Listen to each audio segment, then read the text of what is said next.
વાગરા તાલુકા ખાતે આવેલ વેગણી ગામે પાણીની યાતનાસભર સમસ્યા છેલ્લા 10 વર્ષથી યથાવત રહી છે। સતત રજૂઆતો છતાં તંત્ર અને ચૂંટાયેલા પ્રતિનિધિઓ ગામની પીડાને અંત લાવવાનો પ્રયાસ કરતા દેખાતા નથી, જેના કારણે હવે ગ્રામજનોનો સામાજિક ધૈર્ય તૂટી પડ્યું છે। વાગરા તાલુકા ખાતે આવેલ વેંગણી ગામે પાણીની યાતનાસભર સમસ્યા છેલ્લા 10 વર્ષથી યથાવત રહી છે। સતત રજૂઆતો છતાં તંત્ર અને ચૂંટાયેલા પ્રતિનિધિઓ ગામની પીડાને અંત લાવવાનો પ્રયાસ કરતા દેખાતા નથી, જેના કારણે હવે ગ્રામજનોનું સામાજિક ધૈર્ય તૂટી પડ્યું છે। ગતરોજ રાત્રિના ગામના કેટલાક રહેવાસીઓએ પાણી ન મળતી સ્થિતિ સામે તીવ્ર રોષ વ્યક્ત કર્યો। એક સ્થાનિકે તો આવેશમાં આવી પોતાના શરીર પર ડીઝલ છાંટી આત્મવિલોપન કરવાનો પ્રયાસ કર્યો। ઘટનાની જાણ થતાં તાત્કાલિક પોલીસ દળ દોડી આવ્યો અને વ્યક્તિને રોકી લેવામાં સફળ થયું। ઘટનાને લઈ ગ્રામજનોમાં ભય અને ઉદ્દેશનો માહોલ છવાઈ ગયો હતો। ગ્રામજનોના જણાવ્યા અનુસાર અમે અનેકવાર તાલુકા પંચાયતના ચૂંટાયેલા સભ્ય અને ધારાસભ્યને રજૂઆત કરી છે, છતાં પાણી જેવી મૂળભૂત જરૂરિયાત માટે હજુ સુધી કોઈ પાયાભૂત નિર્ણય લેવામાં આવ્યો નથી। તંત્રની બેદરકારી સામે લોકોમાં ભારે અસંતોષ છે। હવે ગ્રામજનો દ્વારા ચીમકી અપાઈ છે કે જો તાત્કાલિક પાણીની વ્યવસ્થા નહીં થાય તો આંદોલન વધુ તીવ્ર બનાવવામાં આવશે। હાલ અમને અમારા ગામની અંદર પાણી જે બી છે એ તળાવની અંદર જે પાણી ઉતરેલું છે અમારા બોરમાં આવે એ બોરનું પાણી અમે પીએ છીએ। અમારા ગામમાં જો અમારા ઘરના મહેમાન બી આવતા હોય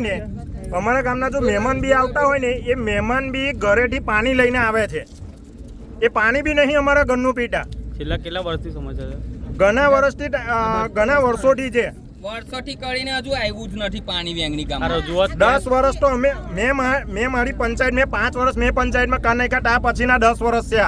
આજની તારીખમાં બી જઈને આવ્યા, ગઈકાલે બી જઈને આવ્યા। અરુણસિંહ રાણાએ એવું કીધું કે હું કહું તારે તો અમે હું તઈ લગીને અમે ભૂખા રહીએ, પાણી વગર રહીએ। અમે 1 મહિનાનો વાયદો આપે છે, 1 મહિનામાં હું અમારે પાણી તળાવનું આટલા પીવાનું। વર્ષોથી પાણી નથી આવ્યું તો હું આ દિવસોમાં આવી જાઉં, મહિનામાં પાણી આવી જવાનું। અરુણસિંહ રાણા સાહેબ 15 વર્ષથી ટર્મમાં છે, કેમ એમને ચિંતા નહીં થાય કે આપણે વેંગણીમાં પાણી આપી અમે ગયા તો એવું કીધું કે તમારા મહિનામાં પાણી આવી જશે, પણ અમે એવું કહે કે બધું છે તમે જઈથી લાઈન નાખી છે, જ્યાં પૂરી થાય ત્યાં બધા ટાઈપિંગ લીધું છે।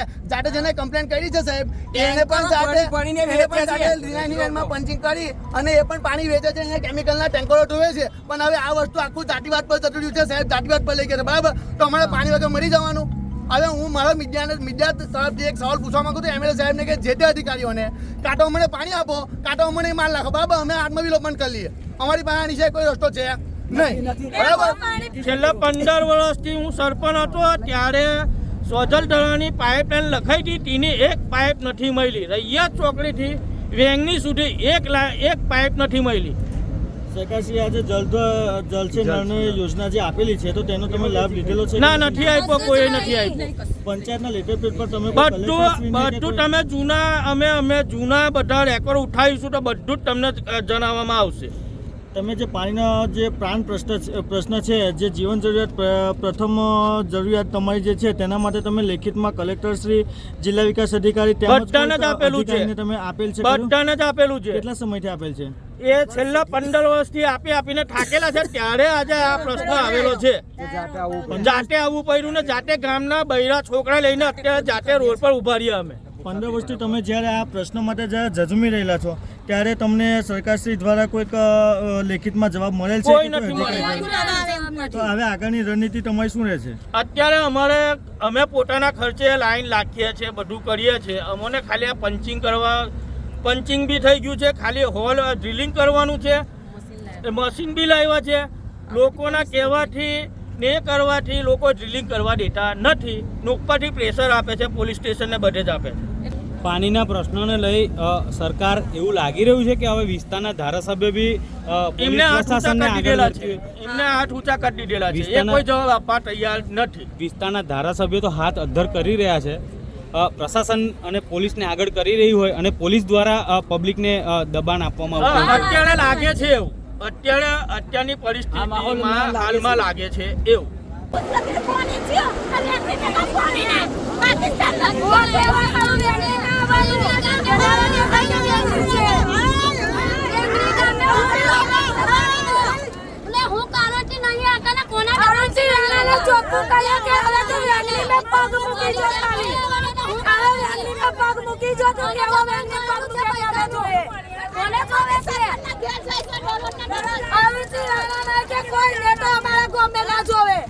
ઉભેલા આવ્યા મન નહીં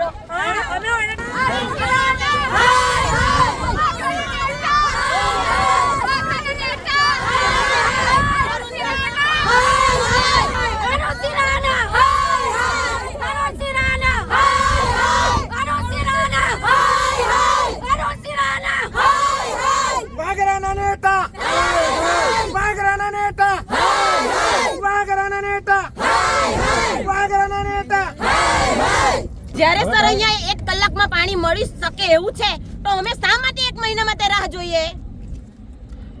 સાહેબ શ્રી છેલ્લા જણાવી રહ્યા છે કે 1 મહિનામાં તમારું નિરાકરણ આવશે. તમે વર્ષથી રજૂઆત કરો છો તો પાણી નથી મળતું તો શું છે, મહિનામાં મળશે કાં તો 10 દિવસ કે 15 દિવસમાં મળશે? કશું ના મળે. 1 કલાકમાં મળે તો એક કોલ નથી એ કરી શકતા તો 1 મહિનામાં કે 20 દિવસમાં શું એ પાણી લાવી શકવાના? તો શું માંગ રાખો છો કે લગભગ 1 વર્ષથી પાણી નથી મળતું, કેવા પ્રકારની પરિસ્થિતિ છે અને ગામમાં હેરાનગતિ છે? પશુપાલક ગામ છે તો પશુઓ ને પાણી માટે કેવા પ્રકારના વલખા વાણી રહ્યા છો? એમને પણ સાબુવાળું ને ગામનું જે ગંદુ પાણી ગટરનું હોય છે એ જ પીવે છે ને અમે આટલા બધા હવે કેમ હરોડા એકદમ બધા ઉત્સાહિત થઈ ગયા છે કે ના અમારે જોઈએ કેમ કે પાણી એટલું બધું ગંદુ છે, હવે પાણી વગર રહી શકાય? 1 દિવસ ના રહે તો 1 મહિનાની રાહ કેવી રીતે અમે જોઈ શકીએ? બીજી બાજુ આ મામલે ધારાસભ્ય અરુણસિંહ રણાએ પોતાના બચાવ કરતા જણાવ્યું કે હું જાતિવાદમાં માનતો નથી. દહેજ વિસ્તારમાં એક સમય એવો પણ હતો જ્યારે ટેન્કર દ્વારા પાણી પહોંચાડવામાં આવતું હતું. મેં મારા કાર્યકાળમાં ટેન્કર વ્યવસ્થા બંધ કરાવી અને સરકારી યોજના અંતર્ગત ગામે ગામ પાઇપલાઇનથી પાણી પહોંચાડવાનું કામ શરૂ કરાવ્યું છે. તેમણે વધુમાં ઉમેર્યું કે વેંગણી ગામના લોકોએ મારી પાસે રજૂઆત કરી હતી અને મેં તેમને યોગ્ય આશ્વાસન આપ્યું હતું. તેમ છતાં જે રીતે પાઇપલાઇનમાં પંચર કરીને કાયદો હાથમાં લેવામાં આવ્યો તે શરમજનક છે અને કાયદેસર કાર્યવાહીનો વિષય છે. હું સરકારનો વ્યક્તિ છું, ધારાસભ્ય. મારાથી કાયદો અને વ્યવસ્થા રહીને કામ કરવાનું હોતું હોય.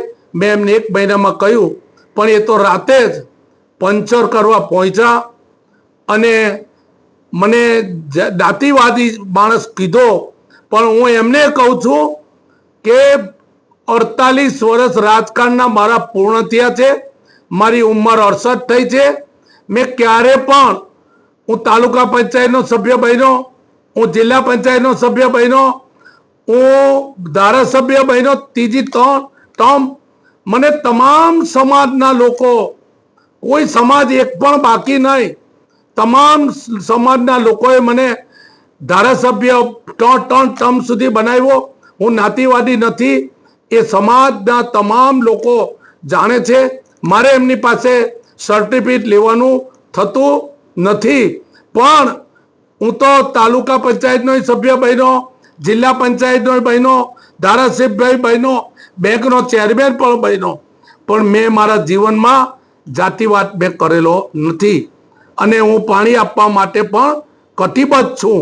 પણ એમને કોકના કહેવાથી એમને ઉશ્કેરી ગણતરી કરીને જે બોલે છે તે બોલે છે. બસ આટલું જ કહેવાનું મારે થાય છે. શું તમે પણ શુદ્ધ અને પૌષ્ટિક ગીર ગાયનું દૂધ શોધી રહ્યા છો?